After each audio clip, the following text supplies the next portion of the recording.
কিচ্ছু বলা যায় না। এরা কোন দেশের লোক, কোন জায়গা থেকে ষড়যন্ত্র করে।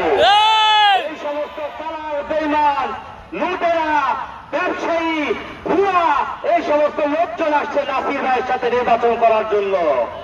তারা একটা সুযোগ দিচ্ছে কি, নাসির ভাই স্পষ্ট কথা বলেন, নাসির ভাই একটু জোরে কথা বলেন, এই ব্যাপারটাকে তারা চেষ্টা করছে ন্যারেটিভ হিসেবে কাজে লাগানোর জন্য। আর এত সহজ না, মানুষ মানুষের মন বোঝে।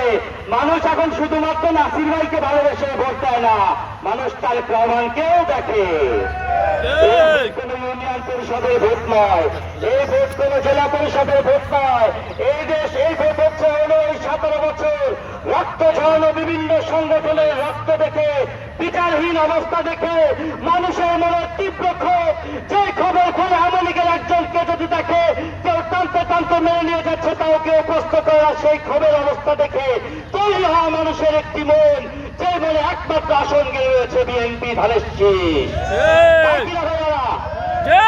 স্বাধীনতার সপক্ষের শক্তি সহ সকলে এক হয়েছে একটি শিরককারী প্রচার সংঘ, যারা বাংলাদেশকে বেস্তের বিনিময় দিচ্ছে।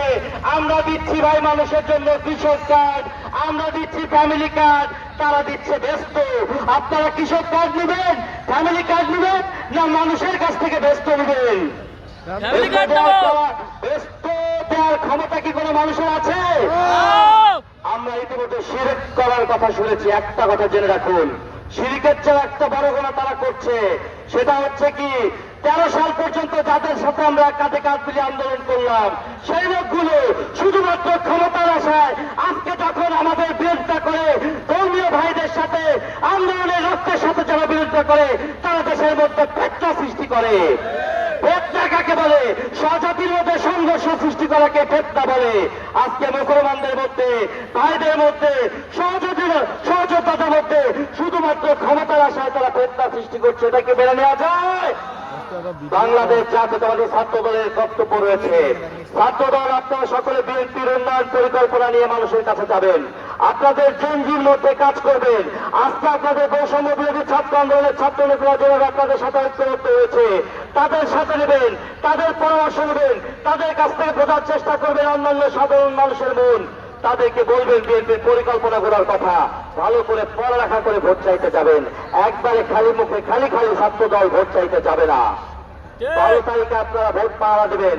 ভোটার কেন্দ্র তারা স্লো করে দেবে, ফজরের নামাজ পড়ে তারা চলে এসে দাঁড়িয়ে থাকবে, আমরা তাহাজ্জুদের নামাজ পড়ে ইনশাআল্লাহ দাঁড়িয়ে থাকবো। আমাদের কথা হবে ভোট স্লো করো করো। তারেক রহমানের জন্য যদি নারায়ণগঞ্জের মানুষ, আজান হয়েছে, আমার বক্তব্য শেষ করছি। তারেক রহমানের জন্য যদি নারায়ণগঞ্জের মানুষ থাকতে পারে, আমরাও সারাদিন নাসিরের জন্য থাকতে পারবো ইনশাআল্লাহ। এই কথা বলে আমি আমার বক্তব্য শেষ করছি। বাংলাদেশ জিন্দাবাদ, জাতীয়তাবাদী ছাত্র দল জিন্দাবাদ।